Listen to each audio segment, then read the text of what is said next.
राजनीति के चाणक्य कहे जाने वाले शरद पवार क्या करते हैं, क्यों करते हैं, ये बड़े बड़े धुरंधर भी नहीं समझ पाते। और कुछ ऐसी ही राजनीति इस वक्त महाराष्ट्र में शरद पवार करते हुए नजर आ रहे हैं। लेकिन वो क्या करेंगे इसकी भनक किसी को नहीं है। लेकिन शरद पवार ने महाराष्ट्र की राजनीति में हलचल जरूर मचा दी है।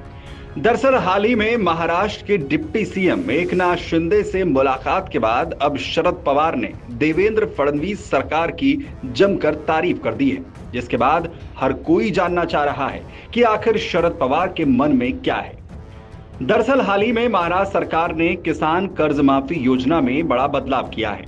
पहले इस योजना में कुछ ऐसी शर्तें थी जिससे कुछ किसानों को कर्ज माफी से राहत नहीं मिल पाती, लेकिन सरकार ने अब उन शर्तों को हटाने का फैसला किया है।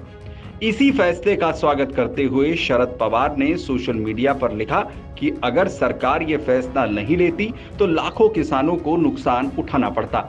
पवार ने कहा कि सरकार ने किसानों की आवाज सुनी है और यही वजह है कि अब ज्यादा किसानों को योजना का फायदा मिलेगा। इतना ही नहीं, शरद पवार ने बताया कि पहले 2019 की महात्मा ज्योतिराव फूले किसान कर्ज माफी योजना का लाभ लेने वाले किसानों के लिए राहत की सीमा तय थी।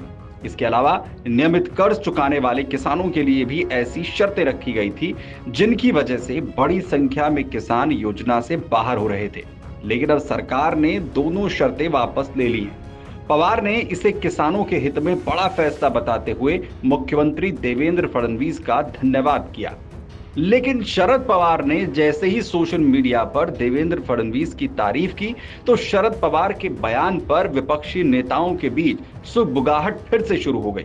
सवाल उठने लगे कि क्या एनसीपी और महायुति के बीच दूरियां कम हो रही हैं?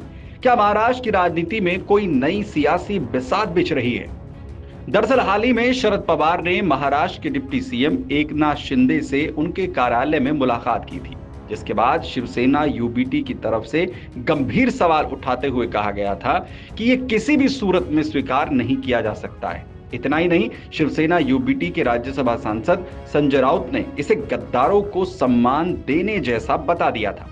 इतना ही नहीं, पिछले कुछ दिनों से लगातार ऐसी चर्चाएं भी चल रही हैं कि शरद पवार की पार्टी एनडीए में शामिल हो सकती है। दूसरी तरफ कांग्रेस में विलय की अटकलें भी सामने आई थी। हालांकि पार्टी ने इन सभी खबरों को सिरे से खारिज कर दिया है। प्रदेश अध्यक्ष शशिकांत शिंदे पहले ही साफ कह चुके हैं कि एनडीए में जाने और कांग्रेस में विलय की सारी बातें कोरी अफवाह हैं। लेकिन जाहिर है शरद पवार को राजनीति के मंजे हुए खिलाड़ी माना जाता है और बड़े बड़े दिग्गज उनके राजनीतिक दांव पेच नहीं समझ पाते। लेकिन जिस तरह से लगातार महायुति को लेकर शरद पवार की नरमी देखने को मिल रही है, इसे समझना किसी के लिए आसान नहीं है कि आखिर शरद पवार क्या करने वाले हैं। लेकिन एमवीए के नेताओं के बीच जरूर इस कोशिश ने उनकी चिंता बढ़ा दी है। Video desk Amar Ujala. अगर आप ये वीडियो YouTube पर देख रहे हैं तो हमारे चैनल को सब्सक्राइब कर बेल आइकन दबाएं और Facebook पर देख रहे हैं तो हमारे पेज को लाइक करें।